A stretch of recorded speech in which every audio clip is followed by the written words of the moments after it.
أعلنت كتائب القسام أن مقاتليها شمال مدينة خان يونس قد فجروا عصا. سنجعل نتنياهو يلعن اليوم الذي ولدته الله إلا الله وأشهد أن محمدا رسول الله. Divorce, you have to wait 3 periods. I don't know how long a period is, but you have to wait 3 periods, and then you're okay to remarry.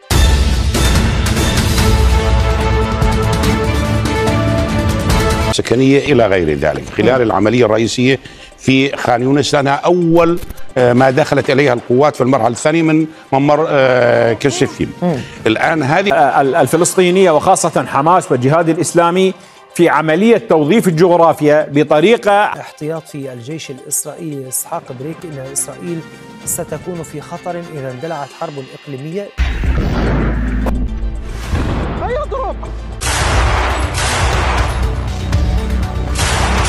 Mokkortiin ilmi namaa dhugaa dhiibuudhaaf taasisu osoo booddeen isaa immoo kisaaraa ta'uu beekee ilmi namaa addunyaa irratti waliin dhiibu. Sababni isaas uumaa ta'ee uumamni hundinuu akkuma of jaalatutti dhalli namaa kamuu of jaalata. Akkuma inni biyya isaa jaalatutti inni kunis biyyi isaa isaaf biyya jedhee bifaaf akkasumas uumaaf hamma isaa wajjin dhabaaf qabeenya isaa wajjin yoomiyyuu kabajee wajjin jiraata. Sababni isaas amantiin aayidolojii fi akkasumas dhiigaaf eenyummaa kee waan taateef eenyummaa kee gaafa kabajju eenyummaa namaatis kabajja. Kabajamtoota hordoftoota keenya kun hagayya 27 kiibxata galgala oduuwwan gurguddoo idilaa addunyaa baha gidduu galeessaa galoo galaana gurraachaa China hanga Japaanitti kan isinii dhiyaatan yoo ta'u, oduun gammachuu keenya cabsa seensaa immoo lammiileen Israa'elii ta'an shamarran hedduun isaanii gara amantii Islaamummaatti dhufuun isaanii addunyaa wal gaafachiisaa jira. Kana dura viidiyoo dalagne ji'oota 4 duratti Abu Ubaydaan dhimmoota gurguddoo iccitii keessattuu argaa Filisxeemotaa isiin jibbituuf Masgidul Aqsaa isiin jibbitu hunda gulaalanneetiin isiniin geenya akkasumas kanneen shahaadaa qabatanis kallattiidhaan isiniin geenya. Allahu akbar. Gara oduu keenyatti dhiyaadha. مع القسام تم استهداف آليات وجنود لقوات الاحتلال الإسرائيلي وهناك ما يميز.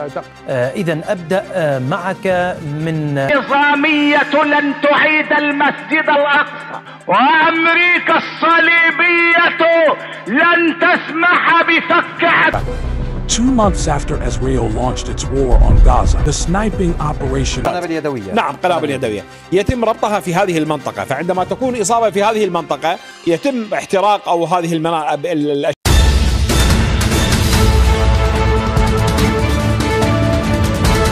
لإحباط التهديدات ودمر آلاف الصواريخ الموجهة إلى شمال البلاد. رصدنا هذا الصباح استعدادات حزب الله لمهاجمة إسرائيل وبالتشاور مع وزير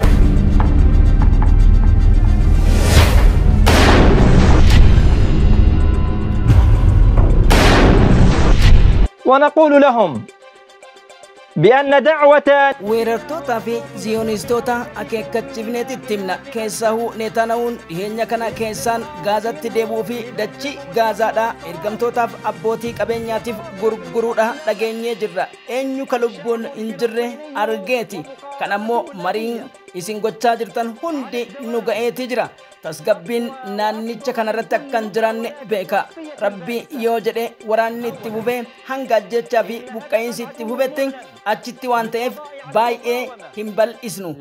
Lallabni qilleensarraa gocha lafarraa ta'uu hin danda'u jedhan Abu Hamzaan itti dabaluudhaan tarkaanfiiwwan gurguddaa Birgeediin Alqassaa fi Alqudduus fudhatan Halillaa har'a lubbuuwwan Filisxeemota qulqulluu West Bankitti fudhattee dachaa isaan kabalchiisu kutaa Tal Al-Zeytuunii fi Al-Halwaa Aliyaasinii fi tikfattoota Palestaayinii kibba Raafaatti argamuuf akkasumas Filiidelfiyaatti har'a qabriin isaanii qotamteet shishim jedhan. Baha gidduu galeessaa keessatti akka taphaa shaampiyoonaa Awurooppaa yookiin Pirimeer Liigii Ingiliiz kan Maanchestar Siitii fi Arsenaal qabxii tokkoof hudhaa wal qabaniitiin waraanni Iraanii deeggarsa guddaa argate teknooloojiidhaan cime.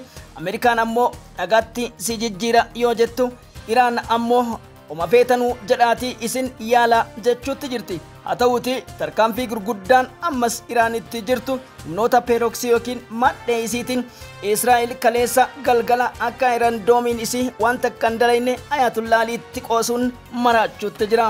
Akka hantuuta laaboraatoorii qorannaa seenetti harka pirezidaantii Raashiyaa Vladimir Puutiidhaa kan seene akkasumas warri dhiyaaf Ameerikaa Omaa isa ittisuu kan hin dandahin kaleessa magaalaa Kiev irraa kaase dhaabbanni televezyiinaa ifaan biyyattii sabquunnamtiin akkasumas waldaaleen oomishaaf industiriileen gurguddoon kan keessatti barbadaa'an namicha fiilmii dalaguuf koomedii Ukireenii kan ta'eef akkasumas galgala bilqaaxiif xarmuuzii dhuuraa machii waliin qo'aa guyyaa biyya bulchaadhaan Zeleniskiin boohicha irratti argamu. Zeleniskiin baatirii harkaatii fi shaamaa qarshii 15tti hafaniitiin addunyaan ki'u jette. Loltoonni neetootiif akkasumas loltoonni Yuukireenii Ameerikaadhaa shishim jedhani. Raashiyaan olaantummaa fudhachuu bira dabarte seenaa waggoota 3 guutuu keessatti takka haleellaa akkanaa kan hin fudhatin gabaasa guddaa dhageettu. Kanattiin dhaabbanne waraanni guddaan sochii amma eegale daangaa gurguddaa Jaappaaniif Kooriyaa kibbaa daangaa waraanni Ameerikaa argamu galoo galaana gurraacha irratti weerarte Ameerikaan dafqaan cittee jirti. Garamittuu garana ganamni garasii jedhan san taate dubbiin mamma isa Pentaagoon haleellaawwan gurguddaa Israa'el irraa ittisuuf jecha Ziyoonista yookiin Jiwiishii sanyiiwwan dharaa isaan kanaaf Bobba yookiin hagoggii kennuudhaaf baa gidduu galeessatti argamtus dubbittiin gurguddoon garuu humnoonni peeroksii Iraan hundi cimaniitiin Hamaasiin ofirraa dhogguu akka hin dandahin ragaalee miidiyaaleen har'a balballoomsan hunda isiniin geenya addunyaa keenyaaf nagaa taasisu jechuu barbaanna. Amantiin kamuu jaalalaaf kabaja ulfinaan tola jechuu barbaanna. Ergaa fi milkaa'inni tsiyoonota Israa'elii kufiinsaa ta'uu gara balballoomitti isin geessa. لو قدم لن أتبنى كلامه. استهدافهم تم بعد أن دخلوا مدرسة يا سيدي 4 أشهر من كمين المغازي تعود قوات الاحتلال مرة جديدة إلى المحافظة الوسطى إعلان عن الاعتداء على المسجد الأقصى. سنجعل نتنياهو يلعن اليوم الذي ولدته فيه أمه. وقد أعلنت كتائب القسام أن مقاتليها شمال مدينة خان يونس قد Sinwar's electronic messaging has dried up and has shifted to couriers due to fuel shortages in Gaza. Israel Defense Minister Yoav Gallant had pushed for fuel shipments to Gaza to power 10 months to track Hamas leader Yahya Sinwar. Reports said America has given resources such as ground-penetrating radar to Israel. The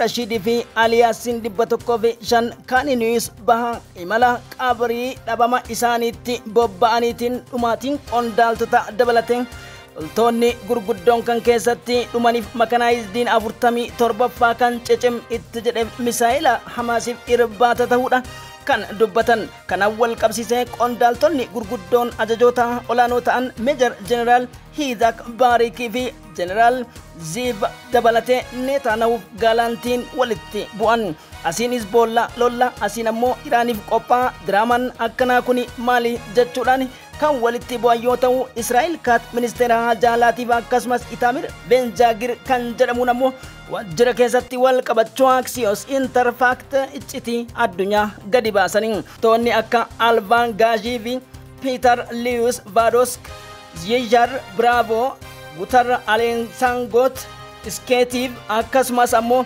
Abraham Bargooti dabalateetiin hidhaman.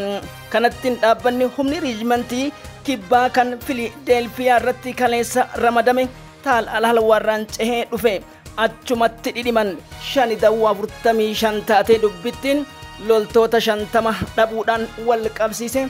Ameerikaan iccitii addaatiin gadi baate.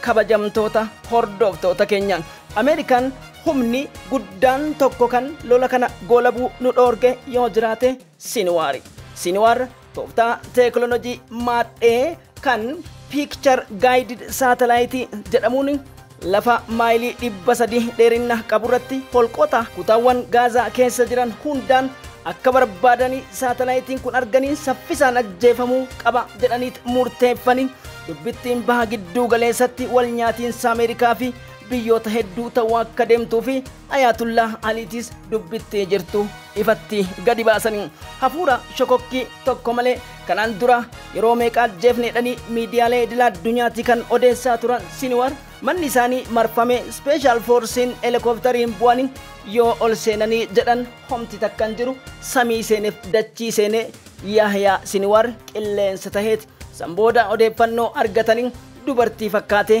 allama isaan bira dabruudha maddeen gabaasanii kanaaf maal goonaree teknooloojiiwwan gurguddoo kanneen raadaarii fi diroonota dachii jala seenanii isa barbaadan jedhaniitiin gara Teelaaviivitti dubbiin har'aa kun dhagahamuun iccitiin Muusaadii fi Shimbeet harkaa baate CIA Shimbeetiif akkasumas Muusaad wajjin ta'uudhaan hanga intelijeensii Ingilizitti Sinwariin qabuu hin dandeenye amma Ameerikaan kana murteeffachuun lola Gaazaa keessatti qoonni guddaan ajjecha lammiilee 41 har'a seenan kanaaf itti gaafatamaan isaa wal naman gaafachiiftu kabajamtoota hordoftoota keenya dubbittiin kana qofatti hin dhaabbanne dubbittiin maddi isiidha maali gurraan isin gaha ما وصلت إليه قوات من الجيش الإسرائيلي وبذلك تمت إعادته إلى الجانب الإسرائيلي من لذلك اقترح يحيى السنوار على الشيخ أحمد ياسين مؤسس حركة حماس إنشاء وحدة أمنية متخصصة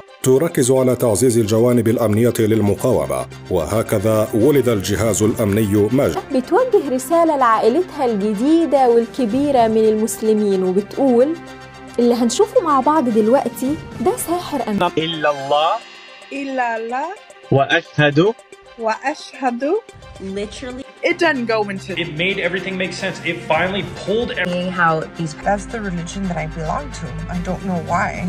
How much the Palestinians worship Allah. Your God is not unaware of what you do. And it says when namoota hedduu fi akkasumas viidiyoon guddaa waan ta'eef qophii addaa keessatti kan isinii dhiyeessuu ta'a jechuu barbaada kabajamtoota hordoftoota keenya kanneen afaan ingiliffaan beekne akkasumas ammoo kanneen afaan israa'elii hin beekne hedduudha waan ta'aniif isin jechuu barbaada Allahu akbar jennee jirra gara oduu kennaa itti aanutti ceena gidiraan ummanni kun yeroo hunda osoo dhumu itti gammadu akka islaamummaa fudhannu nu taasifte jedhani maatii koo dararaan ture maatiin koo garuu yoon akkana jedheen itti himuu miti hiriyyaa Paalestaayinii takka gochuurra akkasumas miti warra ortodoksii yookiin kiristaanota Israa'el keessa jiran warri judishii nuun hayyaman maatiin keenya hedduu keessaahu islaamtotatti yookiin warra islaamatti dhihaachuun akka du'aatti nu lakkaahan akka sareetti nu lakkaahan jechuun isi diraan guddaan keessattuu loltuun keenya sabiyyiiwwan cubbuu xixiqqoo tana ajjeesurra jedhee ofii isaa gubee ajjeese achias Israa'el ni jijjiiramte iccitiin jiru hundi yeroo hunda mana yoo gallu kan nu gorsan mana barumsaa kan nu gorsan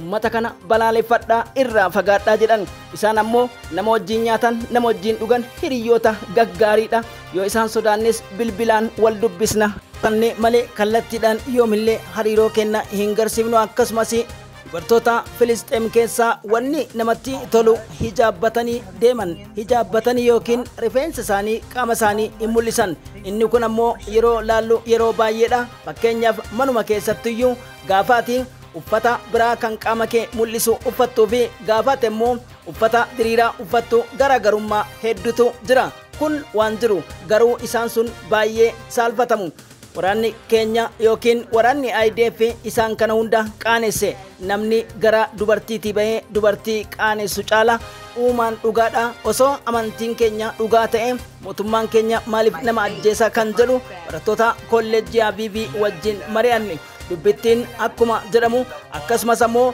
ji'a ramadaana yookiin sooma isaanii keessatti wanti nutti dhagame waa hedduutu jira fakkeenyaaf namni waliin dhabu akkasumas ammoo wal dhabuu qofa osoo hin ta'in kan wal dhabeeyyuu yeroo walitti araaramu agarra nageenyummaa baay'ata jechuun isiidha hedduuwwan akka kakaase dubbatti Obboleettiin teenya tun gaafa jalqabaa akkas fakkaatti ture akkuma jalqaba irratti isin garsiise booddee ammoo alhamdulillaahi sammuu kootiifuu bilisummaa argadhe jette.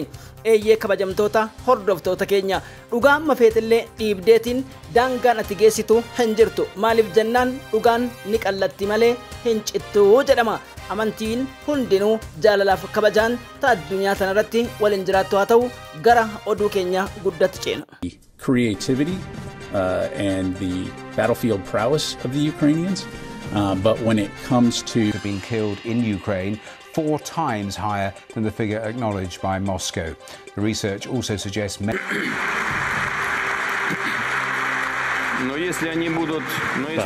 if they're used outside of Ukraine's borders to be used in akka hantuuta laaboratorii keessatti qorannoodhaaf seeneeti fuulli isaa kan jijjiirame mucaa halkan qaruuraa waliin dhaha bilqaaxii waliin dhaha guyyaa biyya bulchaa jedhame koomediyaan Zeleniskii yookiin Volodymyr Zeleniskiin bulchaan Yuukireenidha.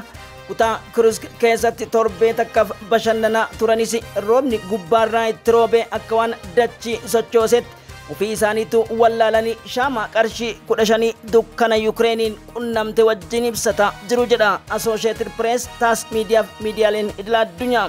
Miidiyaaleen idila addunyaadha jedhamuun waliigaltee Raashiyaa fi Ameerikaa kanaan dura mallattaa'e gara lola niwukileeriitti kan ceenee fi loltuun miseensa waraana Ameerikaa ta'e kan Yukireen irraa deebi'eef akkasumas humna gargaarsaa fi ogummaa muuxannoo dhukaasa meeshaa waraanaa Yukireeniif kennuu deeme jedhame kan Ameerikaa ta'uu wal qabsiise. Kanaan dura Ameerikaan Raashiyaa keessatti akka Raashiyaan hin falmine waliigaltee qabu ture.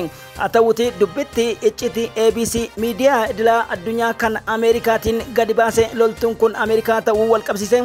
Kuriski irratti haleellaan nurratti fudhatame qiyaamaatu nutti bu'e dachii qiyaamaa boolla fi qotannetti awwaalamne jechuun loltoonni 4,000 ol kan biyyootti dabalamanii fi kanneen 8,000 ol madaanii namni hangammaan kaasanii fi loltoonni 2,000 ta'an ammoo waraana Raashiyaa yeroo kadhatan kana caalaa qaaniin hin jiru. Neetoof Ameerikaas ta'ee humnoota biraas of biraa dhabne afaan qofa teknoloojii Raashiyaa yeroo kamiyyuu caala nu caale jechuun haleellawwan akka roobaa sa'aatii 12 kaleessa ganamarraa kaasee roobaa turanii Keevin akkasumas buufata raadiyoo fi televezyiinii biyyattii kanneen waldaalee yuuniyeenii qonnaan bultootaaf warshaalee gurguddoo industirii beekamoo fi kanneen warshaalee oomisha meeshaa waraanaa fi kanneen humna qilleensa yookiin anti-eer kiraaft jedhaman hunda isaanii barbadeessuun Zeleniskii boollaan tuutatti galche.